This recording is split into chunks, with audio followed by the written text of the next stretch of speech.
Am I describing you? A young person who's grown up in the digital age with close contact with computers, the internet, game consoles, mobile phones, and social media. If your answer is yes, then you're a digital native.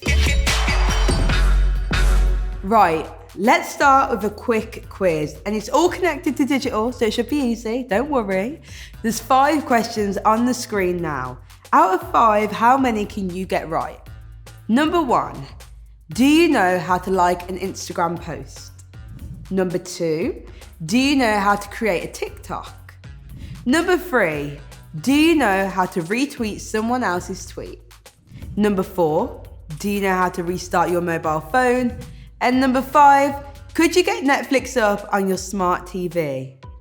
I mean, I told you it's easy. I bet you absolutely smashed it. So you're definitely a digital native. So we're going to talk digital because I see you on the socials, on Instagram, on TikTok, YouTube. Yeah, so how do digital applications help with your work? So they help me with my work for like promotion. As an artist, you need to kind of make sure you're always seen online because people easily get forgotten about. So I'm always making sure that I'm posting, I'm always making sure that I'm taking pictures, tweeting, like making sure that I just say the most random stuff, like so people can just engage with you. And I just make sure I'm commenting on people's photos and just always just posting so people can see that you're still around because they don't care, like they'll forget, do you know what I mean? And of course, throughout COVID, like a lot of interviews were more online, whether that's on Zoom or Teams.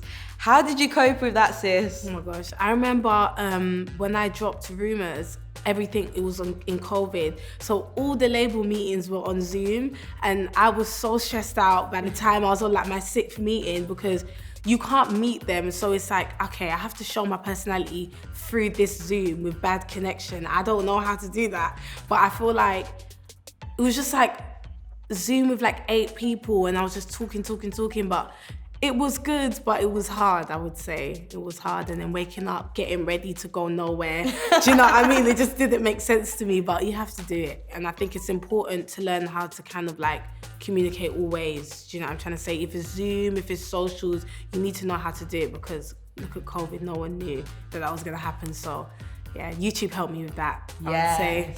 Big up my YouTuber gang. And on top of that, obviously, social media is always changing. Like it was MySpace days, then YouTube, now TikTok.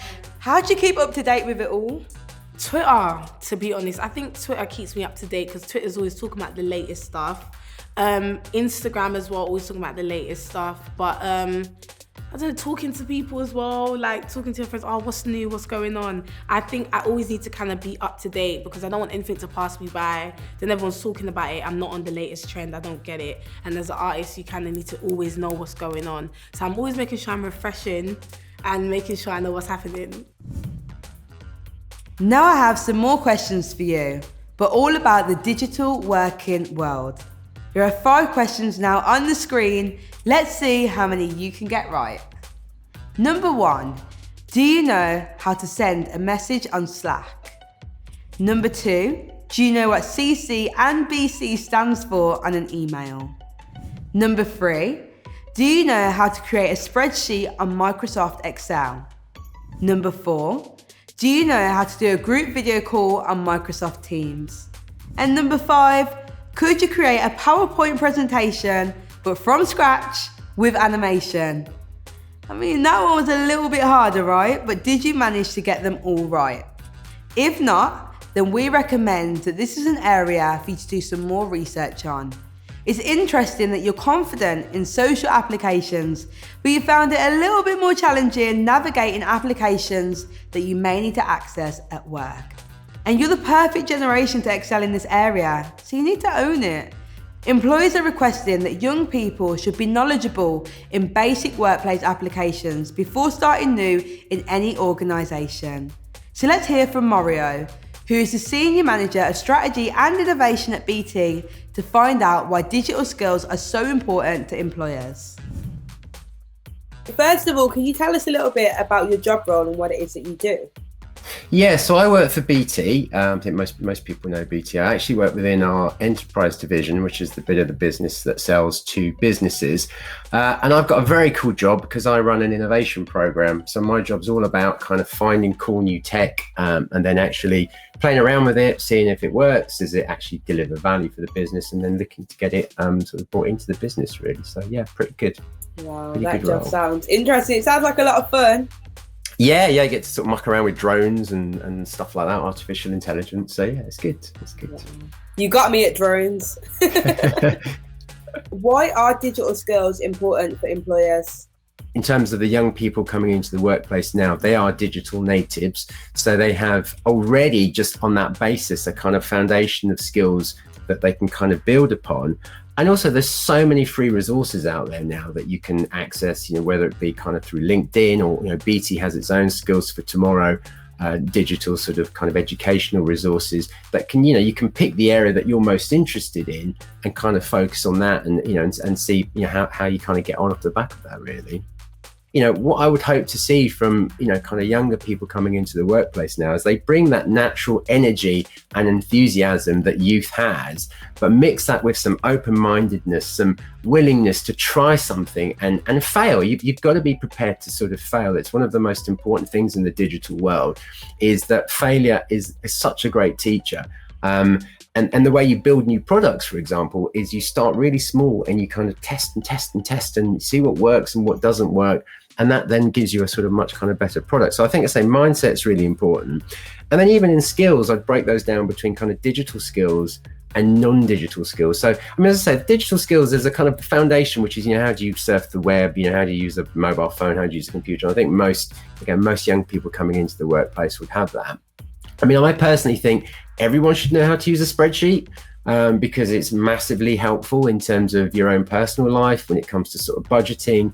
But actually, when you go into work, it's often a tool that you use. In terms of other kind of areas, I think you need to kind of look at where things are different or things have changed as a consequence of digitalization.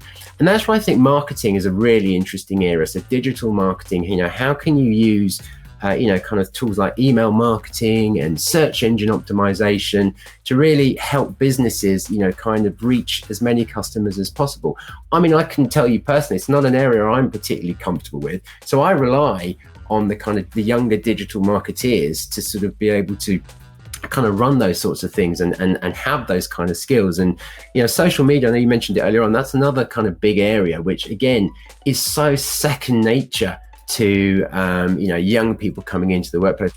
The other thing is an area called user experience or user experience design, which again is really about how you are able to design or use a website in a way that's enjoyable. And that's even from things like where do you put the button? You put it on the left or on the right? And there's a mindset thing there, which is about how you're able to put yourself in the mind of the user.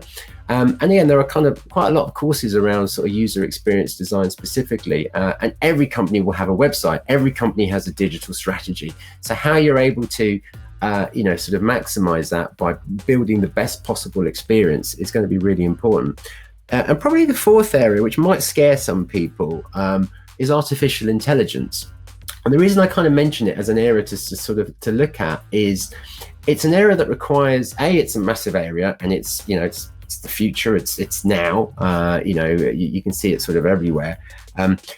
But it's an area that requires lots of kind of coding and programming. So if at school you've done some Scratch, some Python, waving at primary school, you're already starting to have a bit of a foundation in terms of sort of coding skills that potentially could be sort of interesting if that's the sort of area that you sort of want to follow, really. Equally important are sort of non-digital skills, because one of my concerns, again, with my own children, seeing them, is they often interact with their friends over a device. And even at parties, I've seen them all sat around a table on their phones, not talking to each other. And I think that's a problem, because when you get into the workplace, one of the things that is so important is collaboration skills interpersonal skills, and that's all how you work with people. That's all how you're able to actually speak to people face to face and not necessarily hide behind your sort of technology. So I'd say that's a really important skill, and to encourage young people to actually get out there and talk to people. I take the mickey out of my daughter because I say she doesn't know how to speak on the phone. Because whenever she phones me, she never rings. Why? How many times does she ring people? She rings, when I was a kid, I was always on the phone to my friends because we didn't have any other means of communication. So when she rings me up, I'm like, do you not know how to speak on the telephone? So it's a really simple but kind of basic thing that, as well as the digital stuff, you've also got to have. And then the sort of two other sort of related things there is, I think, again, creativity is such an important asset that a young person can bring into the workplace, because creativity is partly what sometimes affects it is too much experience. So if you come in with a bit more of an open mind, and there are tools out there to sort of help you with idea generation, different perspectives on a problem, that's just great. I mean, that's what you expect from that. And then linking to that third area is problem solving, because again, having new ways of looking at a particular problem is really valuable. And what I would say on problem solving as well is gamers, right? And a lot of young people are gamers, are some of the best problem solvers there are, because but the difference is you're giving them a kind of a context that they're comfortable with, and they're able to find solutions to puzzles or, whatever, game that you're sort of playing particularly. So that kind of mindset, it's just about how those skills is how could you apply them in a slightly different way, in a slightly different context, really. So now you know how important it is for you to familiarise yourself with the digital world for work. And if you're thinking, Kaylee, I want to, but I don't know how to, then check out Digital Garage by Google. It's a site that's completely free. It's online training for digital skills. Also, I recommend that you check out some of our quick sets. Digital Skills for Life, how to find jobs and apply for them online, digital industries, the essentials, and digital skills, do I have what employers are looking for? And here's a quote for you from Angel, the former vice CEO of Apple Retail. I grew up in a physical world and I speak English. The next generation is growing up in the digital world and they speak social. Before I leave you, here are some applications that you really should check out. And if you don't know them, then get to know them. Do your research, get confident with them, and then get applying for some jobs. Thank you so much for watching, and good luck.